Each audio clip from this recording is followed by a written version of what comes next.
seguinte, a importância de ter um plano de aula. Por quê? A primeira aula de pole dance é uma aula extremamente importante. É quando você apresenta a modalidade para sua aluna.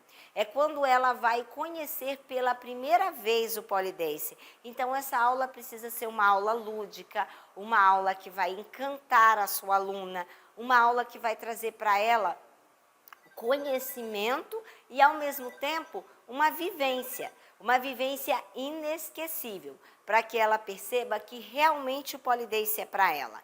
E aí, a depender da maneira que você abordar essa primeira aula, não vai ser uma vivência e não vai ser inesquecível. Talvez vai ser até um tanto desconfortável essa primeira aula. Então, ela precisa que a primeira aula seja simplesmente fantástica.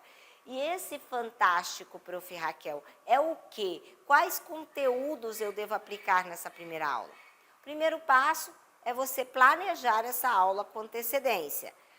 Ir receber a sua aluna na primeira aula e pensar no que vai passar para ela de imediato é um erro que muitas professoras cometem. Inclusive, eu já cometi esse erro quando eu não tinha desenvolvido ainda a metodologia RV, que é um método que eu desenvolvi para dar aulas de pole dance, mesmo no absoluto zero. Então, para começar, nada de chegar lá e, vou passar isso daqui. Não, você precisa planejar essa aula. E essa aula, para ser planejada, o que vai nesse planejamento?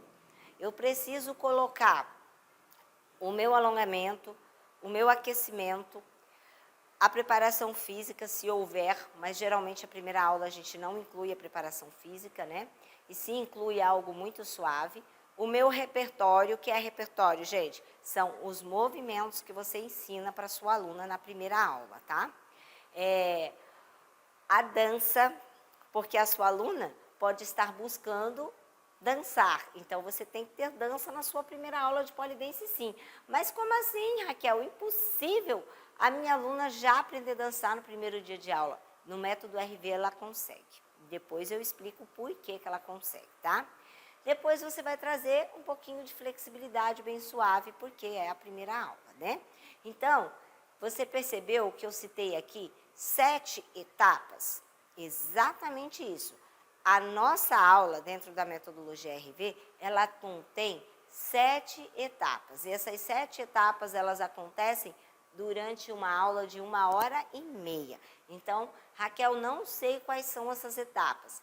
Vou te fazer um convite. Me acompanha nas minhas lives, nos meus conteúdos, que serão sempre às 17 horas, que eu vou estar ensinando para você a cada aula uma dessas etapas. Eu vou vir falar sobre elas e vou fazer demonstrações aqui na prática no nosso programa Mão na Barra. Então, hoje eu estou fazendo uma introdução geral do que é dar uma primeira aula de pole dance. Você já sabe que existem essas etapas, que você vai planejar a sua aula dentro desses pilares. Então, continua comigo nos outros encontros, que eu vou falar sobre cada um deles. Qual alongamento passar na primeira aula, qual o repertório, ou seja, qual movimento eu ensino para minha aluna na primeira aula, qual preparo físico eu aplico, qual música eu desenvolvo nessa aula para ensinar essa aluna, quais caminhadas, né? Qual transição. Nós também temos a etapa de transição e flow work. Então, o que realmente eu vou aplicar? Então, eu vou fazer aula a aula falando sobre cada uma dessas etapas.